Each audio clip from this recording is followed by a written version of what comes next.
സമൂഹത്തിൻ്റെയും സമാജത്തിൻ്റെയും നന്മയ്ക്കായി ജനങ്ങൾ ആദർശവാദികളായിരിക്കണം. സമൂഹത്തിൽ സഭ്യത, സംസ്കാരം, ധാർമ്മികത എന്നിവ വളർത്തിയെടുക്കാൻ സുഭാഷിതങ്ങൾ സഹായിക്കുന്നു. സംസ്കൃത സാഹിത്യം ധാരാളം സുഭാഷിതങ്ങളാൽ സമ്പന്നമാണ്. വേദങ്ങളിലും രാമായണ മഹാഭാരതാദി ഗ്രന്ഥങ്ങളിലും ധാരാളം സുഭാഷിതങ്ങൾ ഉണ്ട്.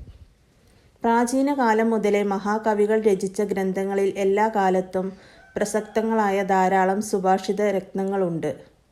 സുഭാഷിതങ്ങൾ അധ്യാപകരെ പോലെയാണ്. എല്ലാവരെയും ശരിയായ പാതയിൽ നയിക്കാൻ അവ ശ്രമിക്കുന്നു.